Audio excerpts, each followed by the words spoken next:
Hi everyone, welcome to Interviews. I'm Thayer Morgan. Today I'm with Warren Kirshenbaum of Cherry Tree Group and Kirshenbaum Law Offices. And we're going to be talking about some tax credits and distressed properties. Welcome, Warren. Thank you, Thayer. If you could explain to me the definition of a distressed property. A distressed property is a property where the owner or the entity controlling the property interest is looking to get out of that property at below the market value. It could be because it's a developer who's run out of money, or it's an owner that doesn't have the enough reserves to do repairs. Could be a property that's underwater because of the valuation, or an owner that feels that they're going to default on the mortgage. But whatever reason, it is a property that could go from buyer to seller at below the current market value. And you do tax credits also? Yes. The two things that I've been doing mostly during the past 2 years, which fit in very well with our current economic climate, is the distressed properties whereby I represent buyers who are looking to purchase these distressed properties, and generally they use non-bank financing. So they'll raise private equity or private debt either directly into their company or into a separate fund or pool to purchase those assets. On the other hand, there's the tax credit business whereby for certain things that have been done to a particular property, for example, environmental remediation, an owner may be able to get a tax credit issued to them by the Commonwealth, and that tax credit is for whatever reason not able to be utilized by the owner. Perhaps they don't have enough revenue. So there's a market to sell these tax credits whereby the buyers are buying the tax credit for less than $1 per credit, and they're able to utilize it to offset taxes, and that gives equity to the owner of the property.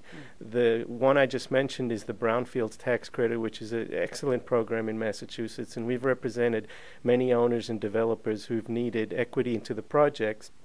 And these are projects in which they remediated a site that was contaminated. They built something now like condos or a shopping center, and they've spent the money, and they're able to recoup a certain percentage of the eligible costs that were for the remediation.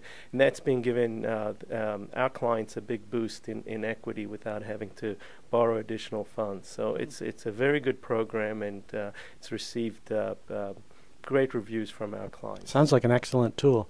And you do other kinds of credits as well.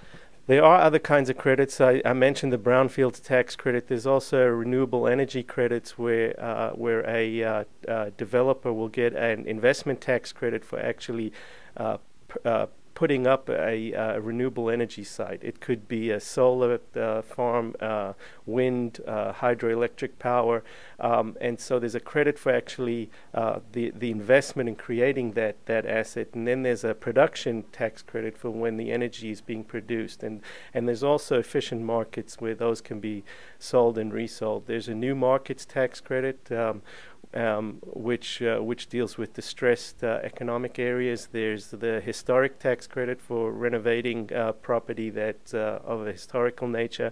There's the low-income housing tax credit. So there's various types of tax credits, and we do business in all of them. Well, thank you, Warren, for joining us and explaining credits and distressed properties. If my viewers are interested in getting in contact with you, how would they do that? Thank you, Thayer. I appreciate the interview, and thank you for thinking of me. My telephone number is 781-239-8900. My email address is wkirshenbaum, Kirshenbaum, @oarlawyers.com. And we're in Needham on 160 Gould Street. Thank you. Great. And thank you for joining us today at Interviews.